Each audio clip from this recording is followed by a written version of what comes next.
నమస్కారం, welcome to GK news 9. Ramnagar ST management హాస్టల్లో ఈరోజు పుచ్చకాయల పరిస్థితి అయితే మొత్తం పురుగులు పడి మొత్తం కమిలిన కుళ్ళిపోయిన పుచ్చకాయలను కాంట్రాక్టర్ అయిన చిరంజీవి గారు సరఫరా చేయడం జరుగుతుంది.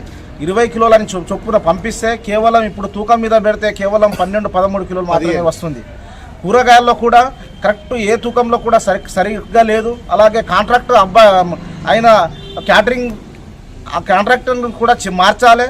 ఎందుకంటే పిల్లలకు సకాలంలో ఫుడ్ ఇవ్వకపోవడం వల్ల వాళ్ళు కూడా ఆరోగ్యంగా బాధపడుతున్న పరిస్థితి ఉంది. ఈ పుచ్చకాయను చూస్తే ఆ పురుగులు ఆల్రెడీ తిరుగుతున్న కనబడుతుంది. కానీ గిరిజన సంక్షేమ అధికారి మాత్రం ఏ మాత్రం పట్టించుకోకపోవడం చాలా బాధాకరము.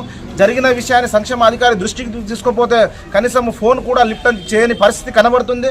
ఈ కరీంనగర్లో ఉన్న గిరిజన హాస్టళ్లను సంక్షేమ అధికారి నిర్లక్ష్యం కారణంగానే ఇటువంటి సంఘటనలు పునరావృతమవుతున్నాయి. కాబట్టి గిరిజన సంక్షేమ అధికారులు ప్రతి గిరిజన హాస్టల్ను తనిఖీ చేయాలని ఈ సందర్భంగా గౌరవ కలెక్టర్ గారి దృష్టికి తీసుకోబోతున్నాము.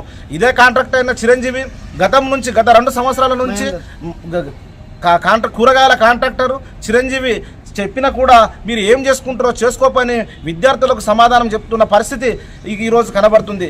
అంటే ఈరోజు ఒక కాంట్రాక్టర్లే అధికారులతో భయపడతలేదంటే కాంట్రాక్టర్లు అధికారులు ఏ రకంగా కుమ్ముఖం అవుతున్నారో ఈ సంఘటన చూస్తే అర్థమవుతున్న పరిస్థితి కనబడుతుంది.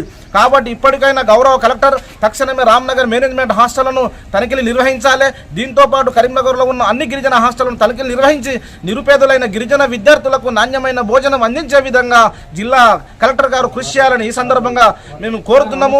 విధుల పట్ల నిర్లక్ష్యంగా ఎవరు వ్యవహరిస్తున్నారో వారిపై శాఖపరమైన కఠిన చర్యలు తీసుకోవాలని ఈ సందర్భంగా డిమాండ్ చేస్తున్నాము.